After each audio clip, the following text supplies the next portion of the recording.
हमारे इस YouTube channel के सेगमेंट फास्ट न्यूज में आप तमाम का इस्तकबाल है। इस वीडियो में आप देख सकते हैं कमेंटों में बहुत ज्यादा खबरें। तो आइए शुरू करते हैं वीडियो को और देखते हैं आज की ताजा तरीन खबरें।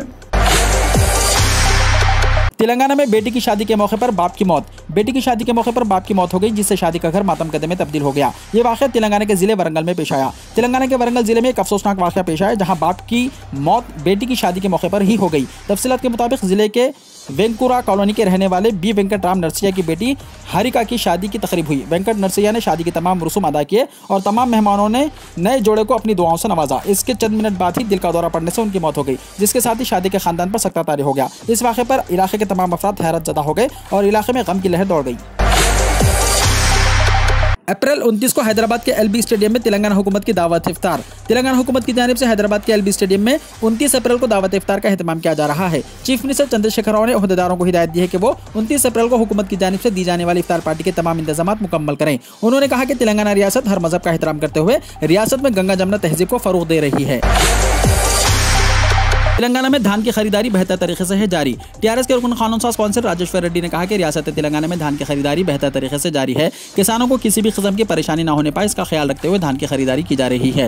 रुकन कानून साज कौंसिल राजेश्वर रेड्डी ने असेंबली के हाथ में वाक़ टीआरएस मुकन्ना पार्टी के दफ्तर में एमएलए बलका समन के साथ मीडिया से बात करते हुए रेवंत रेड्डी के उस इल्जाम को मुस्तरद कर दिया, जिसमें उन्होंने कहा था कि किसानों को धान के फरोख्त में मुश्किल सूरत हाल का सामना करना पड़ रहा है। उन्होंने बरहमी का इजहार करते हुए कहा कि रियासत में किसानों की खुदकुशी के वाक़यात पर सदर पीसीसी रेवंत रेड्डी दरोगोई से काम ले रहे हैं। रियासत में 8,000 किसानों की खुदकुशी का झूठ रेवंत रेड्डी ने बोला है। राजेश्वर ने कहा कि लोकसभा में मरकजी हुकूमत ने दावा किया है कि तेलंगाना में किसानों की खुदकुशी के वाक़यात में कमी हुई है। उन्होंने कहा कि साल 2014 से अब तक धान की कैसे खरीदारी की गई है, अपोजिशन उससे नावाकिफ है। साल 2020-21 में एफसीआई को 141.1 लाख मैट्रिक टन धान फरोख्त की गई थी।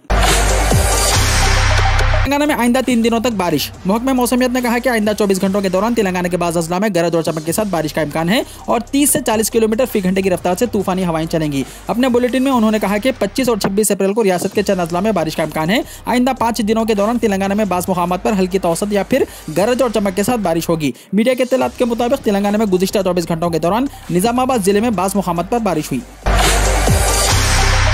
जिले पेद्दापल्ली में भयानक हादसा, 2 हलाक 5 जख्मी। रियासत तेलंगाना के जिले पेद्दापल्ली में रोनुमा खौफनाक सड़क हादसे में 2 अफराद मौके पर ही हलाक हो गए, जबकि दिगर 5 जख्मी बताए गए हैं। यह हादसा जिले के पेदाकुवाल के पास राजू राहदारी पर उस वक्त पेश आया जब मध्य प्रदेश से हैदराबाद जाने वाली स्कॉर्पियो ने सड़क के किनारे ठहरी हुई डीसीएम वैन को टक्कर दे दी। हादसे में 25 साल चित्रामुखी और 40 साल राम की मौके पर ही मौत हो गई। गाड़ी में सवार दिगर 5 अफराद जख्मी हो गए। इन्हें इलाज के लिए करीमनगर के हॉस्पिटल मुंतकिल कर दिया गया। महलूकिन और जख्मी मजदूर बताए गए हैं।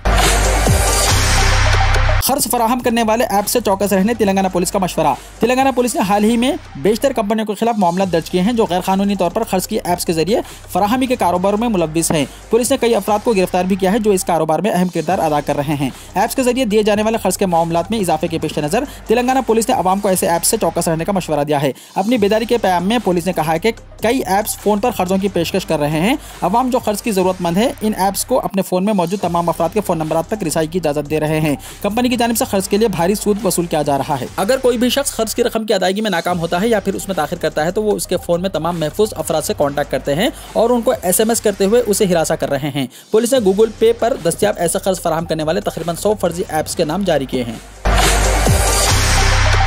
प्रशांत किशोर से दूसरे दिन भी तेलंगाना के वजीर आला का तबादला ख्याल। तेलंगाना के वजीर आला के चंद्रशेखर राव ने आज दूसरे दिन भी हैदराबाद में सियासी हिकमत अमली के माहिर प्रशांत किशोर के साथ तबादला ख्याल किया। गुज़िश्ता रोज भी उनकी वजीर आला से तफसीली मुलाकात और बातचीत हुई थी। प्रशांत किशोर के साथ वजीर आला के चंद्रशेखर राव ने आज भी तबादला ख्याल का सिलसिला जारी रखा। समझा जाता है कि इस मुलाकात के दौरान दोनों अहम शख्सियात में रियासत के असेंबली इंतखाबात और दीगर उमूर पर तबादला ख्याल किया गया। गुज़िश्ता चंद दिनों से प्रशांत किशोर वजीर आला से कॉन्टैक्ट में हैं। बताया जाता है कि वजीर आला से प्रशांत किशोर ने उन 89 हलकों पर किए गए सर्वे के बारे में बातचीत की, जिसका सर्वे उनकी टीम ने हाल ही में किया था।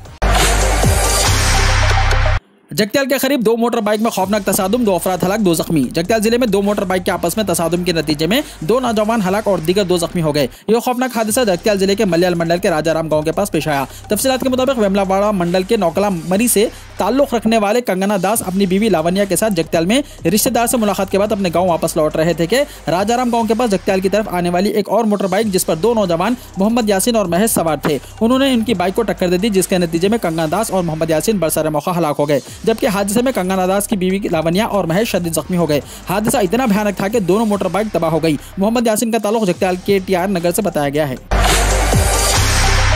हनुमान चालीसा तनाज़े में रुकने पार्लियामेंट नवनीत राणा और उनके शौहर 6 मई तक जेल भेज दिए गए। महाराष्ट्र के वज़ीर आला उद्धव ठाकरे की रिहाइशगाह के बाहर हनुमान चालीसा पढ़ने की धमकी देने वाले अमरावती से रुकने पार्लियामेंट नवनीत राणा और उनके रुकने असेंबली शौहर रवि राणा को महाराष्ट्र की अदालत से झटका लगा है। बांद्रा की अदालत ने दोनों को 14 दिन की अदालती हिरासत में भेज दिया है। दोनों अब 6 मई तक जेल में ही रहेंगे। ताहम इस दौरान 29 अप्रैल को दोनों की जमानत पर समाअत होगी। मुस्लिम खवातीन को असमत देने की धमकी देने वाला महिंद बजरंग बनी दास जमानत मिलने के बाद जेल से रिहा। उत्तर प्रदेश के सीतापुर की एक अदालत ने नफरत अंगेज तकरीर करने और मुस्लिम खवातीन की असमत देने की धमकी देने के इल्जाम में गिरफ्तार महर्षि श्री लक्ष्मण दास उदासीन आश्रम के महिंद बजरंग मुनि दास की दरख्वास्त से जमानत मंजूर कर ली है। जिले जज संजय कुमार ने हफ्ते के रोज महिंद की जमानत मंजूर की और इसे इतवार की सुबह जेल से रिहा कर दिया गया। दास के खिलाफ राम नरेश नामी शख्स की तरफ से शिकायत दर्ज करने के बाद 13 अप्रैल को गिरफ्तार किया गया था।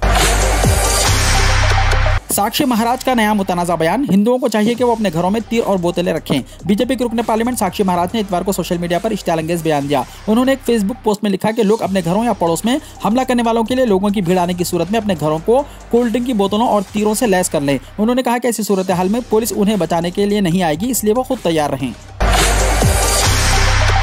गुवाहाटी म्युनिसिपल इंतखाबात में बीजेपी ने किया क्लीन स्वीप, आम आदमी पार्टी ने खाता खोला, कांग्रेस का सफाया। भारतीय जनता पार्टी और इसकी इत्तेहादी आसाम गणा परिषद ने इतवार को गुवाहाटी म्युनिसिपल कॉर्पोरेशन के इंतखाबात में कुल 60 वार्डों में से 58 जीतकर क्लीन स्वीप किया, जबकि बीजेपी ने 52 सीटें हासिल की। एजीपी ने आसाम के सबसे बड़े शहर गुवाहाटी और बाकी शुमाल मशरिक में 6 सीटें जीती। रियासत में बरसर इख्तियार पार्टी बीजेपी इससे पहले गुज़िश्ता महीने होने वाले म्युनिसिपल बोर्ड के इंतखाबात में कामयाबी हासिल की थी। अपोजिशन कांग्रेस बीजेपी के बाद रियासती असेंबली में दूसरी सबसे बड़ी पार्टी, एक भी सीट जीतने में नाकाम। जहांगीरपुरी ने दिया अमन का पैगाम, तिरंगा हाथों में थामकर सड़क पर उतरे हिंदू मुसलमान। दिल्ली के जहांगीरपुरी में तशद्दुद को फिरकावाराना रंग देने वालों को हिंदुओं और मुसलमानों ने अहम पैगाम दिया है। यहां शाम 6 बजे तिरंगा यात्रा निकाली गई, जिसमें हिंदुओं और मुसलमानों ने जोश और खरोश के साथ हिस्सा लिया। इस दौरान दोनों तबकों के अफराद ने तिरंगा हाथों में थामकर आपसी भाईचारे की मिसाल कायम की है। ख्याल रहे कि हनुमान जयंती पर 9 अप्रैल को जहांगीरपुरी में तशद्दुद हुआ था, जिसके बाद यहाँ के हालात कशीदा बने हुए थे। ताहम एक हफ्ते के बाद जहांगीरपुरी की गलियों में जिंदगी आहिस्ता आहिस्ता पटरी पर लौट रही है। आर्टिकल 370 की मनसूखी के बाद मोदी का कश्मीर का पहला दौरा, मैं तुम्हें तुम्हारे दादा दादी माँ बाप जैसी परेशानकुन जिंदगी नहीं गुजारने दूंगा। इंडिया के वज़ीर आज़म नरेंद्र मोदी कौमी पंचायती राज दिन के मौके पर इतवार को जम्मू एंड कश्मीर पहुंचे और उन्होंने कई तरक्याती मंसूबों का इफ्तिताह और ऐलान किया। वाज़ेह है कि इंडिया के ज़ेर इंतजाम कश्मीर को आईने हिंद में खुसूसी हैसियत दिलाने वाले आर्टिकल 370 की मनसूखी के बाद ये जम्मू एंड कश्मीर का उनका पहला दौरा है। दूसरी तरफ पाकिस्तान के ज़ेर इंतजाम कश्मीर में नरेंद्र मोदी के दौरे पर सरकारी सतह पर यौम सियाह मनाया जा रहा है। सरकारी एहलकारों के मुताबिक इस मौके पर भारत मुखालिफ एहतजाजी मुजाहरे भी मुनक्किद किए जा रहे हैं। वज़ीर आज़म ने दी ईद की पेशगी मुबारकबाद। वज़ीर आज़म नरेंद्र मोदी ने ईद और अक्षय तृतीया के अलावा भगवान परशुराम जयंती के मौके पर पेशगी मुबारकबाद दी। उन्होंने आज अपने माहाना प्रोग्राम में मन की बात से खिताब करते हुए कहा कि ईद का त्यौहार आने वाला है। अक्षय तृतीया और भगवान परशुराम का यौम पैदाइश भी 3 मई को मनाया जाएगा। कुछ दिनों बाद बैशाख बुध पूर्णिमा का त्यौहार भी आएगा। ये तमाम त्यौहार तहम्मुल, पाकिज़गी, खैरात और हम आहंगी के त्यौहार है। आप सबको पेशगी नेक ख्वाहिशात। उन्होंने कहा कि ये त्यौहार बड़े जोश खरोश और हम आहंगी के साथ मनाए जाएं। इन सब के दरमियान आपको कोरोना से भी चौकन्ना रहना होगा। उन्होंने आवाम से कहा कि मास्क पहने, वक्फे से हाथ धोएं, जो भी एहतियाती तदाबीर है उन पर अमल करते रहें। दिल्ली को फिरकावाराना फसादात से बचाने में अमित शाह नाकाम हुए, पवार ने कहा। एनसीपी सदर शरद पवार ने कहा कि मरकजी वजीर दाखिला अमित शाह मुल्क के दारुल हुकूमत दिल्ली को फिरकावाराना फसादात से बचाने में नाकाम हो गए हैं। वेस्टर्न महाराष्ट्र के कोल्हापुर में नेशनलिस्ट कांग्रेस पार्टी के एक जलसे से खिताब करते हुए पवार इस महीने दिल्ली के जहांगीरपुरी इलाके में हनुमान जयंती के मौके पर पेश आए तशद्दुद का हवाला दे रहे थे। हौसला अफजाई करने वाली स्पीकर सुब्रीमाला ने कुरान पढ़ने के बाद इस्लाम कबूल कर लिया। उन्होंने मुसलमानों से अपील की है कि वो कुरान को मुतारिफ करवाएं। तमिल की हौसला अफजाई करने वाली स्पीकर और टीचर सुब्रीमाला जयकांथन ने खिलाफ काबा को पकड़कर अहद लिया और मुकद्दस काबा में ऐलान किया है कि उन्होंने इस्लाम को कबूल कर लिया है और उनका नाम फातिमा सुब्रीमाला है। शहर मक्का को अपने पहले दौरे के मौके पर फातिमा ने कहा कि मैंने खुद को पूछा, दुनिया भर में मुसलमानों से इतनी नफरत क्यों है। मैंने एक आम इंसान के तौर पर कुरान पढ़ना शुरू किया, फिर मुझे हकीकत का अंदाजा हुआ। अब मैं खुद से ज्यादा इस्लाम से मोहब्बत करती हूँ। मस्कुरा टीचर ने कहा कि ये एक अजीम एजाज और एहसास एक मुस्लिम होने का है। मुसलमानों से उन्होंने कुरान को मुतारिफ करवाने की दरख्वास्त की है। उन्होंने मुबैना तौर पर मक्के में कहा कि आप लोगों के पास एक शानदार किताब है, इसको अपने घरों में छुपा कर क्यों रखा है, दुनिया को इसका मुताला करना चाहिए। कर्नाटका में मजीद 3 मुस्लिम तालिबात ने हिजाब मसले पर एग्जाम छोड़ दिया। कर्नाटका के उडुपी जिले में मजीद 3 मुस्लिम तालिबात हफ्ते को मैथ्स के एग्जाम में नहीं आई। एक दिन पहले यानी जुमे को 2 लड़कियों ने अपने सर से स्कार्फ उतारने से इनकार कर दिया था, तो इन्हें एग्जाम हॉल से भेज दिया गया था। ये 5 तालिबात सुप्रीम कोर्ट में हिजाब केस में दरख्वास्त गुजार हैं। दिल्ली का आश्रम अंडरपास आम लोगों के लिए खोल दिया गया। रोजाना 1550 लीटर ईंधन की बचत होने की उम्मीद। कौमी राजधानी दिल्ली के आश्रम अंडरपास को इतवार के रोज आम ट्रैफिक के लिए खोल दिया गया। दिल्ली के नायब वजीर आला मनीष सिसोदिया ने इतवार की सुबह आश्रम चौक पर मुनक्किदा एक प्रोग्राम में अंडरपास को आवाम के लिए वक्फ किया। तकरीब से खिताब करते हुए उन्होंने कहा कि इस अंडरपास से रोजाना तकरीबन 1550 लीटर ईंधन की बचत होगी, जो कि भारी ट्रैफिक की वजह से जाया हो जाता था। लखीमपुर तशद्दुद मामले में आशीष मिश्रा ने का सरेंडर, सुप्रीम कोर्ट ने मनसूख की थी जमानत। लखीमपुर खीरी में किसानों को कुचलने के मामले में कत्ल के मुलजिम वजीर के बेटे आशीष मिश्रा ने इतवार के रोज सरेंडर कर दिया है। ख्याल रहे कि सुप्रीम कोर्ट ने गुज़िश्ता हफ्ते हाई कोर्ट की तरफ से आशीष मिश्रा को दी गई जमानत को मनसूख कर दिया था और एक हफ्ते के अंदर खुद सुपुर्दगी करने का हुक्म दिया था। केजरीवाल हुकूमत के इंदिरा गांधी अस्पताल में जल्द ही दस्तयाब होगी सीटी स्कैन की सहूलत। वजीर सेहत सत्येंद्र जैन ने कहा, केजरीवाल हुकूमत दिल्ली में तमाम शहरों को सेहत की बेहतरीन सहूलियत फराहम करने और सेहत आम्मा की बुनियादी ढांचे को मजबूत बनाने के लिए मुसलसल काम कर रही है। इसके पेश नज़र केजरीवाल हुकूमत जल्द ही इंदिरा गांधी अस्पताल सेक्टर 9 द्वारका को सीटी स्कैन मशीन तोहफे में देने जा रही है। इस मशीन के आने से जुनूब मगरबी दिल्ली के 22 लाख से ज्यादा लोगों को इसका फायदा पहुंचेगा। लोग अस्पताल में इमरजेंसी सर्विसेज हासिल कर सकेंगे और मरीजों का फौरी मुआयना किया जा सकेगा। ये तमाम सहूलियत एक ही छत के नीचे दस्तयाब होंगी। उम्मीद है कि टेस्टिंग के बाद अगस्त के महीने तक आम लोगों को इसके फवायद मिलना शुरू हो जाएंगे। इंदिरा गांधी अस्पताल दिल्ली का एक सरकारी अस्पताल है। इस सरकारी अस्पताल में प्राइवेट मल्टी स्पेशलिटी अस्पताल जैसी सहूलियात हैं। दिल्ली के वजीर सेहत सत्येंद्र जैन ने ये बात बताई। आलमी पाबंदियों के बावजूद जापान का रूस से मुआहिदा। आलमी पाबंदियों के बावजूद जापान ने रूस से अहम मुआहदा कर लिया है। गैर मुल्की खबरी से इदारे के मुताबिक रूस के यूक्रेन पर हमले के बाद से रूस पर आलमी पाबंदियां आयद हैं और किसी भी मुल्क को रूस से कोई भी मुआहदा करने पर पाबंदी आयद की गई है। इसके बावजूद जापान के माहिगीरों ने रूस से एक बड़ा मुआहदा कर लिया है। जापान के माहिगीरों ने रूसी दरियाओं में पाई जाने वाली सालिम और ट्राउट मछलियों के हवाले से मुआहदा किया है। वीडियो को लाइक शेयर कीजिए और हमारे इस YouTube चैनल को सब्सक्राइब करते हुए इसके बेल आइकॉन को भी प्रेस कर लीजिए ताकि ऐसी ही ताज़ा तरीन खबरों का नोटिफिकेशन सबसे पहले आपको मिलता रहे।